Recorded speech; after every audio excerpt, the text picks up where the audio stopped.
We begin with breaking news. Mount Juliet High School is closing for the day after a package described as mysterious was sent to the school this morning. Sky 5 was just there as buses are running to pick students up and parents are picking up their children as well. The school was evacuated after the package was discovered as a precautionary measure, and now officials tell us Wilson Emergency Management wanted the school closed while the investigation continued. Officials say no one is hurt or has gotten sick.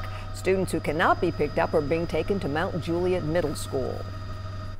3 corrections officers are recovering right now after being attacked by prisoners in Hickman County. Officials say 16 inmates at the Turney Center Industrial Complex caused a disturbance and then attacked several guards yesterday afternoon. One of them was even held hostage before the Department of Corrections was able to regain control after 3 hours. All 3 guards had to be flown by life flight to Vanderbilt Medical Center, where 2 of them are still being treated this morning. But please keep those officers that were assaulted in your prayers, because obviously every day they go in and deal with people that society has deemed unworthy to walk the streets with us, for a time period. And so these officers, put themselves in harm's way every day. The inmates involved were immediately moved to a maximum security facility. The Department of Corrections is asking the TBI to conduct its own independent investigation into what happened.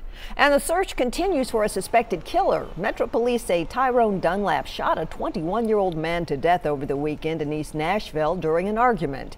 Investigators say Dunlap killed Robert Westmoreland IV Saturday at the Edge Hill Apartments on Shelby Avenue. Dunlap, who is in a relationship with the victim's aunt, shot Westmoreland after the 21-year-old shoved him. Police say Dunlap was convicted of second-degree murder as a teenager in 1988. Call Crime Stoppers at 615-74-CRIME if you know where he is.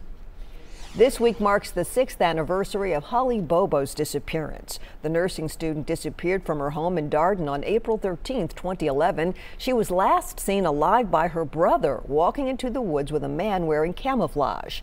Her remains were found 3 years later. Zach Adams, his brother Dylan, and Jason Autry were all arrested in 2014 for her kidnapping and murder. Adams' trial is scheduled for July 10th. Jury selection began last week. And surrounded by family and his future colleagues, Neil Gorsuch has taken 2 oaths as he prepares to take his place as the 113th Justice of the Supreme Court. The 49-year-old appeals court judge from Colorado was sworn in today at the White House as President Donald Trump looked on. It was the culmination of a bruising fight that saw Republicans change the rules for approving Supreme Court picks over the fierce objections of Democrats. The first ceremony took place privately in the Justices' conference room, with Chief Justice John Roberts administering the oath required by the Constitution.